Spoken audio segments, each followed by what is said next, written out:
Hey, my name is Garvin, and I'm a software engineer, and I'm back attempting to vibe code an iOS app.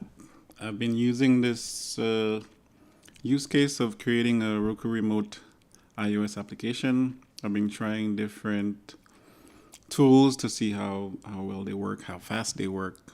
Um, Last time I was trying on my own device, no remote, no servers, just OpenCode and Gemma 31B on my local device with Olama. Um, the criteria I had for this was a running app, um, also for discovery to be working, and at least for it to be somewhat visually appealing. So those are my three things I wanted to achieve. Ideally, minimal prompts. I don't get to look at and mess around with the code. I mean, I can look at it, but I can't really mess with it. So this actually ran for hours. I literally just had to leave it there running. But it did create a running app. I asked it not to do manual discovery. It still added manual discovery. So I don't know. I guess my prompt there may have been lost in the shuffle. That being said, I mean, this is the remote. This is what it looks like. I don't think discovery is actually working. I think these are just dummy devices that it put there. And you can see this UI. I have no idea. Oh, actually, this does work.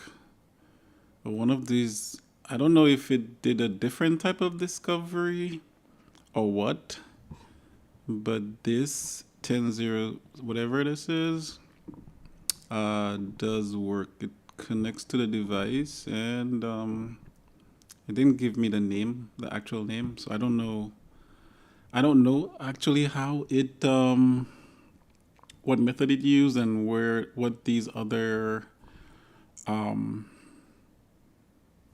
what these other devices are it found. I suspect it might be doing a different type of discovery, and that's why these other IP addresses showed up.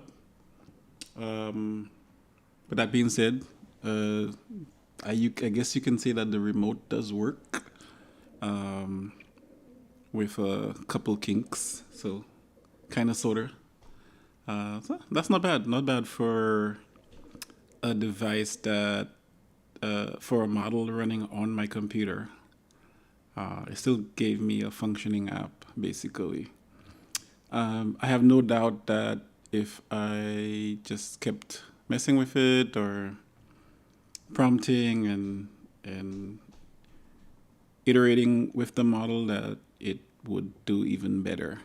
But for now, let's try. We did try Gemini before, but I would like to try a newer Gemini model, one of the preview ones, to see. So far, the in terms of my criteria, the Claude has been the best in terms of giving me a functioning app with discovery. That's somewhat visually appealing, and so I did have some trouble with Gemini when it came to discovery. So let's see if Gemini can figure it out. Um, I'm going to create a new folder for this. So I start these things out as an empty folder. I'm sure some folks will say, hey, why are you doing that? You could create some instructions, tell it what tools to use, basically start it off as an expert. But I'm really curious about how much it can achieve with just the minimal information. I mean, one of the things I think about is it really possible for someone who doesn't know how to code to create an app? And if you're not a software engineer or anything like that, You may not know what to say outside of the high level stuff that I was saying in the beginning. In this prompt that I've enhanced my prompt. My prompt was basically this first paragraph. I've enhanced it. It's for someone who's not a software engineer. They probably wouldn't come up with all of this stuff. The model would have to figure it out on its own, or essentially there would need to be yet another service who kind of has all of this stuff in its own prompt that someone who's not necessarily a software engineer can say, hey, make me an app, and then it'll basically create an opinionated app with a bunch of stuff already in place, tools and everything. So let's see how well this does. I should have been typing while I was talking. Roku, Gemini, preview. I have no idea what preview. I have no idea. Preview. I think it's 3.1. U31. Okay. All right, let's try. Oh, I'm supposed to make a folder. Talk and type. I should be able to talk and type. Okay, all right. Let's start Gemini. See what happens here. Again, this computer is 64 gigs of RAM. I'll close the activity monitor. I had it open when I was running the local model just to see that it's using all the resources available. But I could close this since Gemini won't be doing that. Let's update Gemini. I don't know why Brew decided that upgrade should be. I feel like update is so natural, but whatever. Brew, not Grew. Brew, upgrade, Gemini, CLI. We have a new version. I don't know what's new here. Maybe it's an even newer model. So I want to see what their latest and greatest can do. I will put in this entire prompt and see how well it does. See how quickly we can get to a functioning app, if at all. And now that I've put in some extra stuff, how much interruptions are needed? I find for the most part, even the local ones, find the tools. Why am I doing this? Oh, because I did it in Brew. Sorry, I should have run this separately. Even the local ones, even the local model was able to find the tools that it needs to create the app. The local one struggled a little bit with the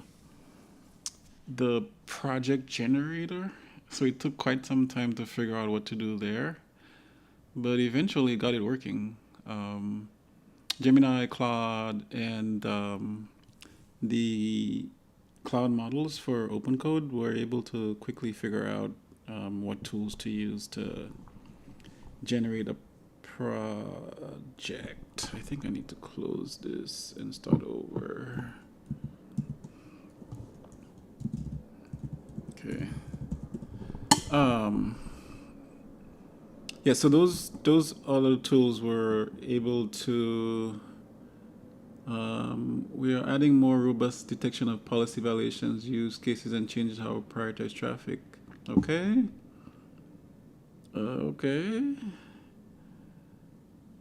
Okay. Interesting. We'll see how this. I think what they're saying is they're going to basically start throttling people. So we'll see. I have all of these. I don't use them as much as I probably should. I have lots of stuff that I want to try. Uh, Lots of stuff, some cool stuff like agent to agent communication, human in the loop, lots of stuff. I want to play around with some more tools. So we'll see. I may or may not record these, but if I could get them in a structured way, like I have, a destination and something I could show on the screen, sure, I'll do that. All right, so let's paste our prompt. Model. Let's change our model first. Okay. So we're using 3.1 Pro Preview. Okay. Let's try this. Okay. All right. We pasted our prompt. Let's see what happens.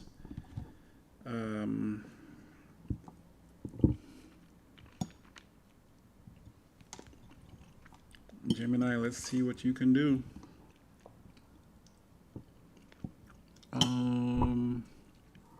Sure. I think one good thing that I added in the last one is the checklist. I was saying last time that the checklist really helps me to figure out what's going on, because as all this text is flashing by on the screen, it's hard to see sometimes what's going on. But also, I think it helps the model understand better whether it's done or not. Which sometimes I find that they end their task prematurely, or they stop and ask a question, even though I felt like I was pretty clear on what, or maybe I wasn't clear, but even though I felt like I was pretty clear on what decision they should have made at that point where they stopped. So, and so I have drafted a plan using Xcode Gen for project generation, build for, okay, all that looks good. Do you want to approve the strategy? Yes. Okay. That's pretty good. They went into plan mode, figured it out, and asked for approval. I think that's decent. There's milestones. Milestone 1, project initialization generation. Milestone 2, core network and API implementation.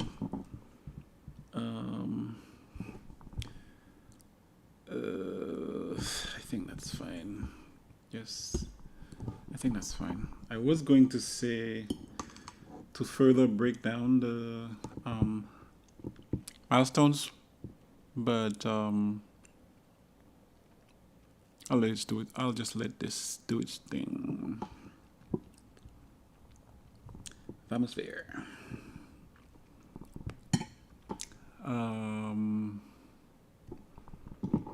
Let's see. Let's see what you got for me, Gemini. Again, this is 3.1 Preview Pro. I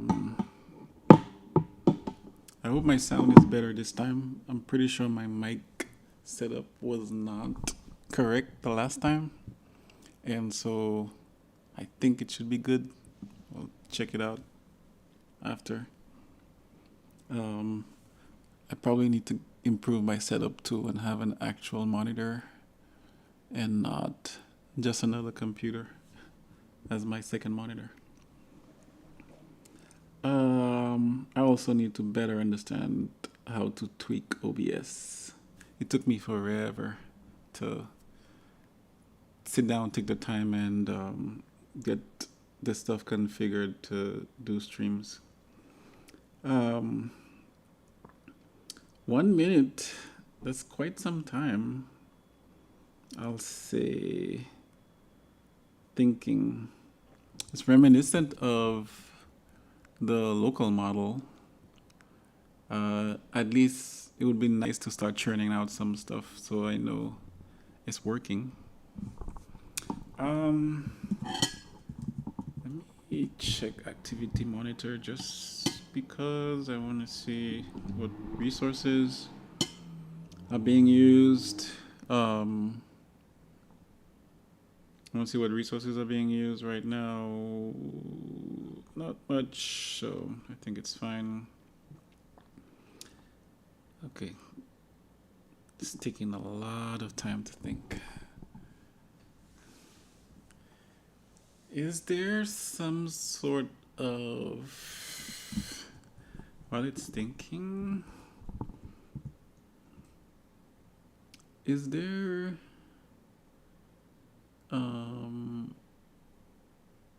some sort of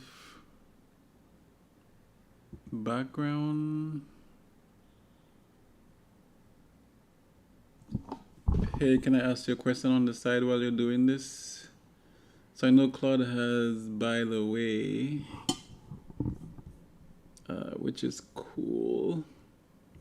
I don't know if this has this. One thing I've noticed about this TUI is it is a lot more complicated than the others. And sometimes it's like someone actually tried to make a UI instead of just redrawing, just simply redrawing. They're doing some really complex stuff. Like they want to make these elements actually pop out at you. But that I have seen flickering. Well, right now I'm not seeing it. So maybe it's something that they fixed in newer versions of Gemini. But yes, I have seen flickering. And but it's redrawing nicely. 4 minutes thinking. Oh my god. Okay.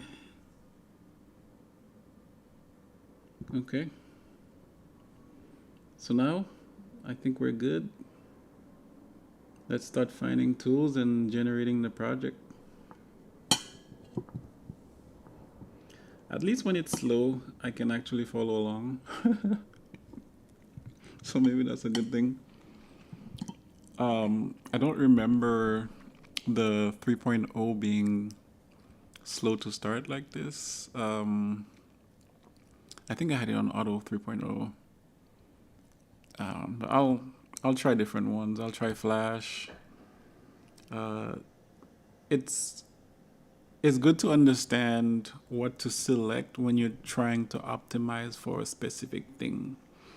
You might want to optimize for correctness, optimize for speed, or cost, or or all of those things. So I mean, I guess you can't optimize for all of them, but that may determine which model that you choose when trying to create something. There may be a world where an app that looks like this is good enough. I mean, honestly, if I had this on my phone, it's good enough to control my TV. Switch the channels, press play.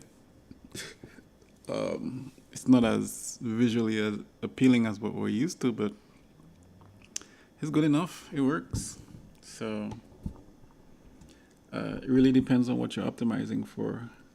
So if you wanted to create something that works and you didn't want to spend any money and you had a super expensive computer, then there you go. Just let it work for a couple hours, come back, and you have a working app. I don't know why this thing ignored my instruction to not to do manual discovery. Maybe I thought I added it there and I didn't.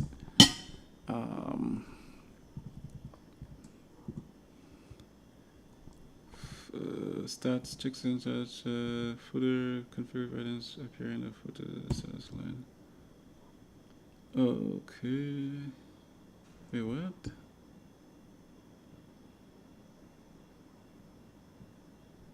What is this thing? I wanted to just... Slash commands cannot be queued. Okay. I just want to see the... I guess I can do that after.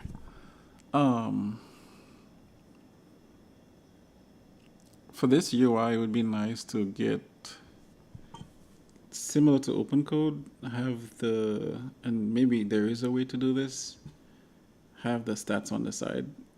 So not all of it, but some of the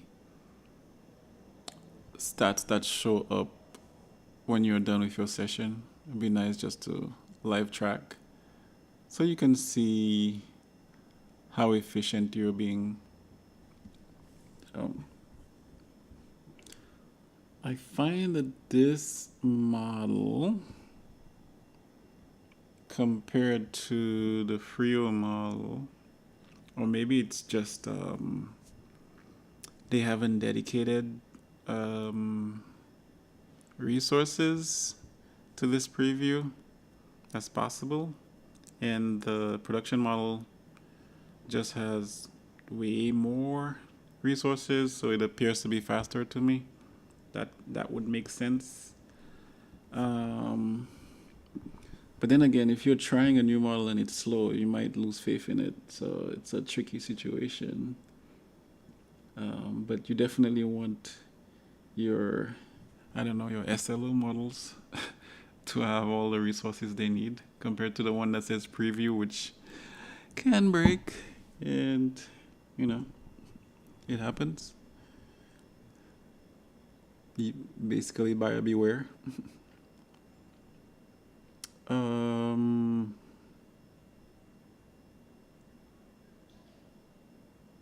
Are we right? Oh, we're writing the project file so we can use that to generate. It's interesting. This tool needs a project file before it can generate. Why not just say, hey, generate an iOS app with default, or maybe I don't understand how this tool works. I should probably do that. Maybe that might be the other session, just gathering all of the tools we need to do this and doing some discovery and documenting all of that and waiting till, and then in the next session, after doing a whole bunch of research, adding that to our context and see how well the models do, especially the local one. So XC Pretty, what is that? We don't have that tool available, my friend.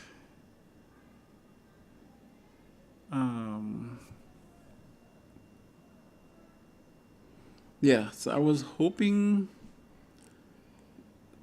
that this would run a lot faster than it's running right now. I doubt that's a model limitation. I'm assuming it's more of a platform thing. I can imagine what they're doing right now to deliver these models to people. So that would make sense. But for me, evaluating, I am looking at, correctness, performance, efficiency, that sort of thing. So I'm not sure what the expectation is where preview is concerned. I should probably read up on that as well. What's it saying? If no build configuration is specified and the scheme is not passed, then debug is used. That's fine. I would imagine, since I'm trying things out. I still haven't I still haven't, well, the models, I guess we haven't figured out what the best way is to debug the app while it's running on the simulator. So one way is to just do UI tests. You can do UI tests, and it will go through the different screens and try things out. So that's awesome. But while it's running, let's say if I just started the app and I press a button or have the model initiate a button press and see what happens without the UI test. And I'm assuming the same thing the UI test does, we should be able to do somehow without being constrained and stop at any time and get to any point. I think there is a tool from Meta that should allow us to interact super easy. I think one of the models tried to install it and use it, but yeah. So when I do, again, I'll probably do a session on just tooling, and I'll gather all of the information necessary about the tooling, how to properly debug and run, and I'll include all of those things they've already found, the model, they being the models, and also additional information in the prompt, and we'll try again and see how well it does. So so far I've tried Claude, I've tried OpenCode with different models, and I've tried Gemini. This is my second model on Gemini. I want to try maybe Goose or something. I want to get a sense of the different tools and their capabilities. I'm actually really liking OpenCode. So cool stuff. Things are definitely moving really fast in terms of the technology. So it's pretty awesome how much you can get done in, hours versus days. Okay. What is going on here? That being said, hours versus days, this is taking a lot of time. If I was at work and my prompt was taking this long to generate something, I would probably start typing it myself. That assumes I knew what I was doing. I guess if I was at work, I wouldn't be doing an iOS app, so that doesn't count.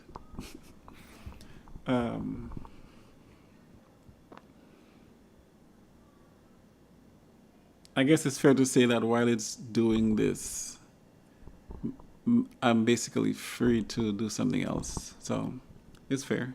Even if it's taking a long time, I'm free to engage in a whole different task, which is still very valuable, I would say. Yeah. So what do we have here? We're running Xcode Gen and Xcode Build.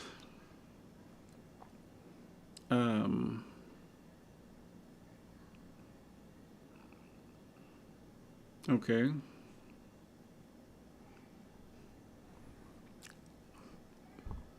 Definitely, I want to improve this prompt to be, at some point, and I want to compare, basically. That's why I'm doing this. Hey, you're an expert iOS developer.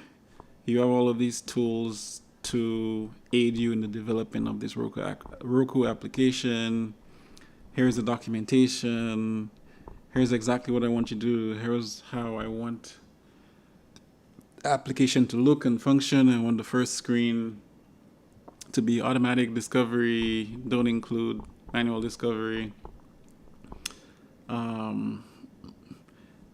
Here's the style guide for from Apple, please use this to develop a visually appealing and what's the word? Accessible iOS application. So when I get to that point, we'll see what a difference starting off like that makes. But it is, to me, it's actually more valuable to be able to start with nothing and have the model, the tooling, basically to discover what it needs to complete the task, rather than me coming with all the answers, right? Because for me to come with all the answers, I'm going to have to go read, research, and all that stuff. So you have access to the internet, wikis, documentation, and you can search, the model can search through those things a lot faster than I can read and filter through.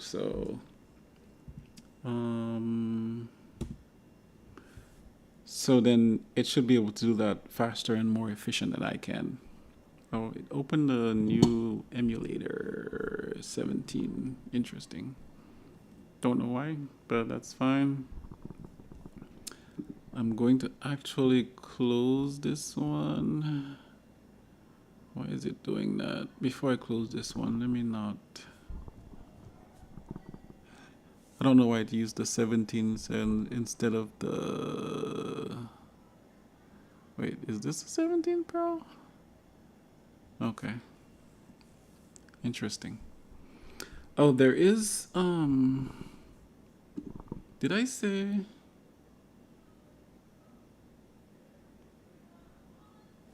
so there is something missing from this prompt. I should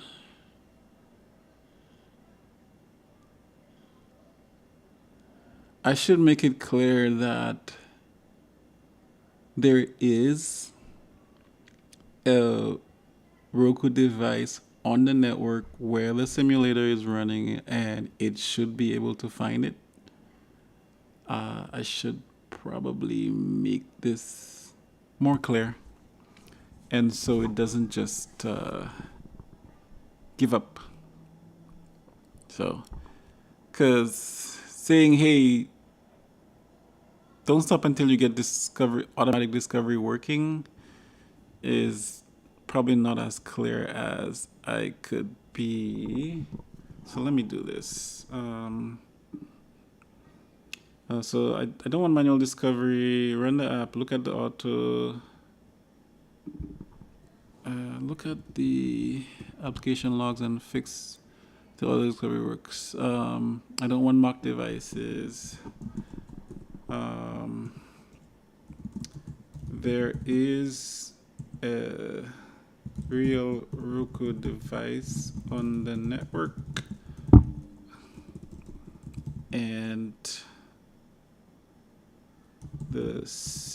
the app should be able to find it while running on the simulator. Thank God for typing classes. If you have trouble accessing similar logs, you can try UI tests. That's fine. I'm sure I'm missing something where I could be a little more clear on what I want.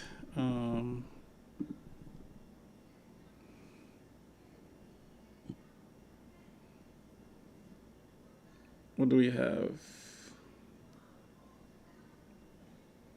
Okay. So we have this first screen. At least it did the first thing, right? You load the app on the simulator. As soon as the app loads, the first screen initiates device discovery. So that's the first thing. Now it has to figure out it knows it's SSTP. it knows it's going to be using some APIs for the UDP communication. It has to do a broadcast, and then once it receives the response from the device, it can just connect directly to the device. And it just makes basically, I think it's HTTP API requests to control the remote. So 2 stages, 2 different protocols.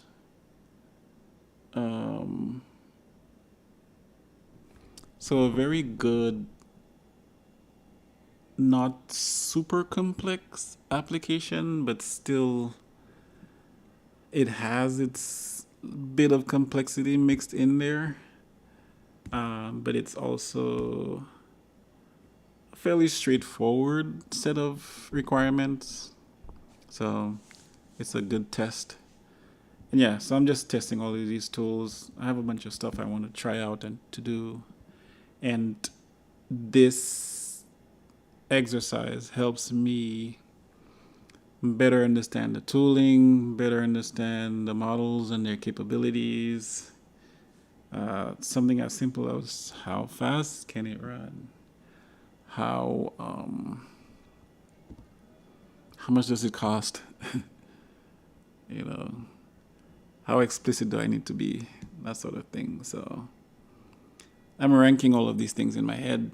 So when it's, oh, there we go. That was fast. That was fast. So it found it. Okay. Okay. Nice. Impressive. So the previous version, well, to be fair, the prompt is different. It's a lot more detailed prompt. Now, could it be that it's a new model? And FYI, this does work. Like when I press this home button, it does actually work. All of these buttons work on the Roku device, so all that's good. I was saying, yeah, so all of this works. I was saying, to be fair, actually, this one might be the only one that just found the one device. So this might actually be the best so far. Anyway,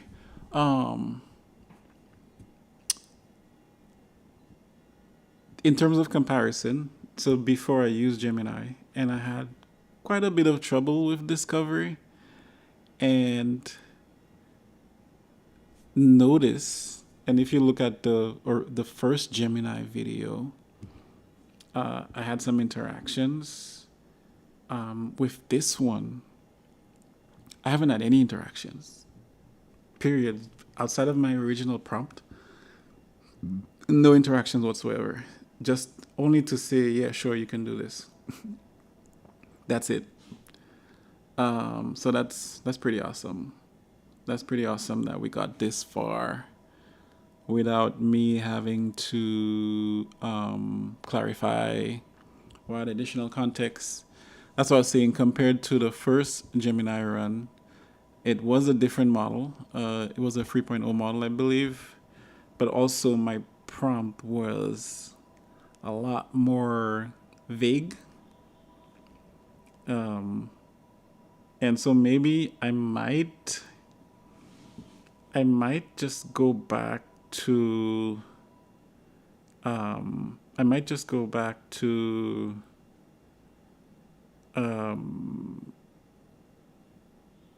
well, not I might. I more than likely will go back to all of the tools with this updated prompt and see how well they do.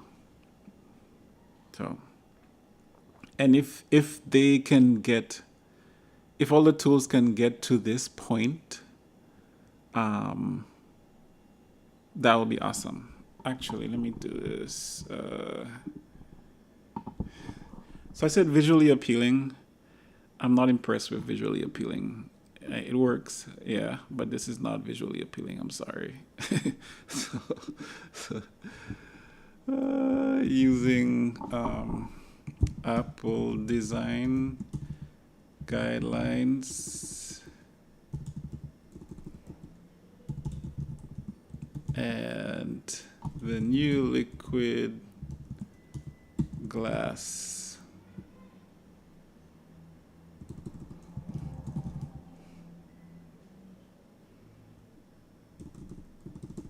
And liquid glass design.